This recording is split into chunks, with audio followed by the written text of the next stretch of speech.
de choisir Kivu Morning Post pour vous informer. Mesdames et messieurs, bonjour et bienvenue à suivre ces journaux. Voici les principaux titres. Grâce à la collaboration des autorités ougandaises, 18 jeunes recrutés par la rébellion M23 AFC ont été arrêtés en Ituri. Le gouvernement de l'Ituri a alerté sur une probable attaque de la province par le M23.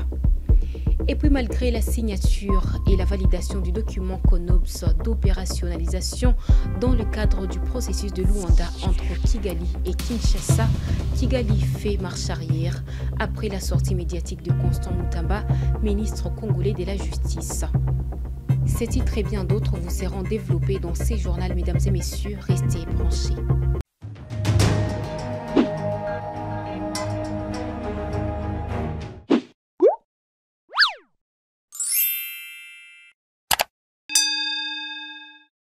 Encore une fois, bonjour et bienvenue au détail dans ces journaux sur Kivu Morning Post.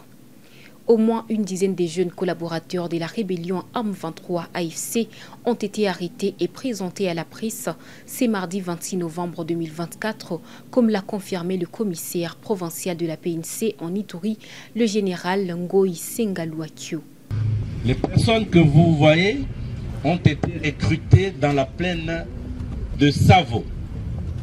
Savo se trouve dans le territoire de Djougou, dans la chefferie Bahema Badjere, dans un centre de déplacés.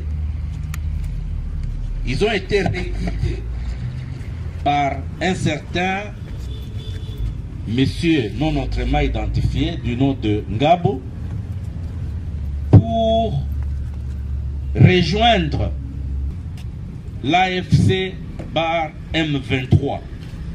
En date du 5, ces personnes soutenues par les recruteurs ont traversé la frontière par Mahagi, Alego et Païda et ont été interceptés déjà au niveau de la frontière Ouganda-Rwanda, où ils devaient traverser, rejoindre le Nord Kivu et aller au niveau de Tchanzu où il y a un centre d'entraînement. Les services amis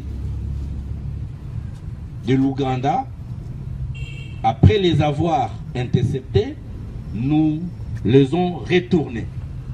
Et depuis qu'ils sont retournés le 15 novembre, sont pris en charge par les services. Nous les présentons aujourd'hui et immédiatement nous les mettons à la disposition de la justice militaire. Il faut signaler que dans ces recrutements, l'âge n'est pas observé. Le gouverneur militaire de la province de l'Ituri, le lieutenant-général Lubuyan Kashama, affirme que ces arrestations confirment les activités de recrutement menées dans la région.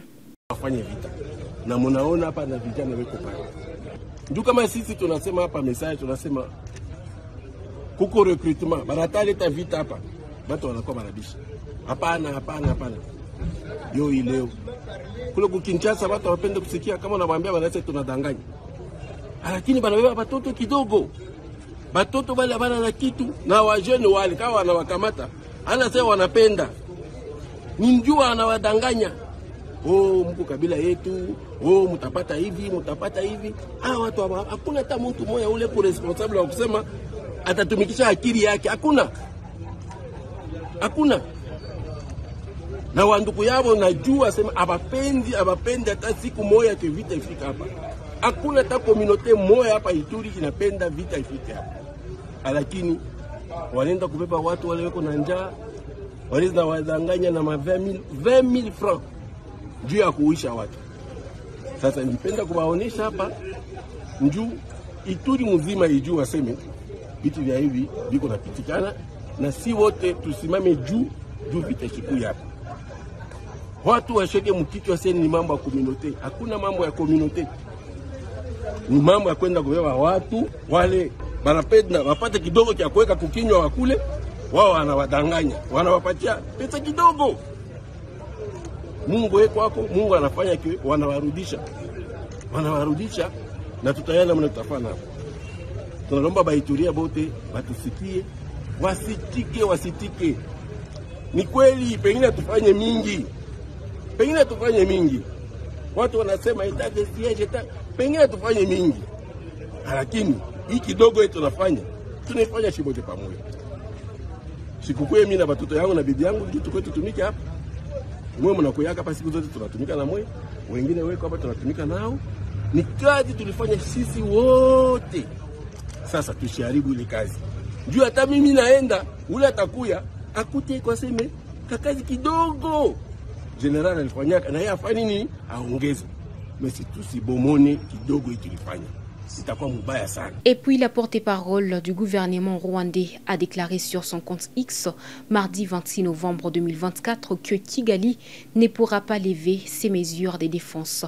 Yolande Makolo a fait cette déclaration en réaction à la dernière sortie du ministre congolais de la Justice, Constant Mutamba, qui a proposé une récompense pour toute arrestation de Paul Kagame. Des détails avec Isaac Benguevi. Le ministre de la Justice, la RDC, Constant Mutamba, portant un masque pour endiguer l'odeur de pourriture dans la prison Munzenze de Goma, à 2 pas de la frontière rwandaise, alors qu'il disait à Kiswahili des discours de haine à inciter les prisonniers à chasser, dénoncer, tuer le Banyarwanda, même le président du Rwanda, en échange de la liberté. C'est à cela que le Rwanda doit faire face quotidiennement. C'est pourquoi les mesures défensives du Rwanda restent en place, a déclaré Yolande Makolo sur son compte X. Le ministre de la Justice de la RDC, devant les détenus de la prison de Munzenze, avait mis à garde tout prisonnier qui va collaborer avec le Rwanda qui soutient les rebelles du M23 dans la province du Nord Kivu. La République démocratique du Congo et le Rwanda ont signé lundi dernier en Angola les plans d'opérationnalisation d'Iconops lors de la 6e réunion ministérielle qui a réuni les 2 ministres des Affaires étrangères de 2 pays, le Rwandais Olivier Nduhungirehe, la Congolaise Thérèse Kayikwamba Wagner, en présence de Tete Antonio, ministre angolais des Affaires étrangères. Ces plans incluent les opérations contre les FDLR et la levée des mesures de défense du Rwanda. Dans l'esprit de Kinshasa, la levée des mesures consiste à retirer les troupes rwandaises en RDC. Kigali a toujours nié la présence de ces hommes sur le sol congolais. Selon l'ONU, au moins 4000 militaires rwandais combattent aux côtés des rebelles du M23 dans la province du Nord Kivu. La sortie médiatique de la porte-parole du Rwanda pourrait compliquer davantage l'issue favorable du processus de Luanda qui vise à résoudre les tensions politiques entre Kinshasa et Kigali dû à la résurgence de la rébellion du M23.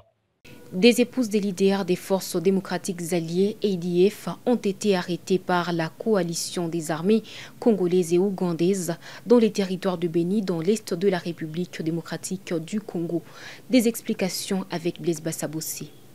L'annonce a été faite par le porte-parole de l'armée dans la zone ce mercredi 27 novembre 2024. Lors des accrochages près de la rivière à Sefou, non loin de Beoumanyama, à l'ouest de la RN4, les forces de la coalition FARDC-UPDF ont recueilli 2 femmes de nationalité burundaise et leurs 2 enfants le mardi 26 novembre 2024. Les 2 femmes recrutées à Bujumbura seraient les épouses des leaders ADF-MTM, Cheikh Abdallah Mupunga et Dr Abdallah Mbayaya, a déclaré le lieutenant-colonel Makazukai, chargé des communications de la zone opérationnelle Sokola 1. Selon ces dernières, le groupe ADF-MTM intercepté par le militaire de la coalition était à la recherche des vivres dans les champs abandonnés par la population.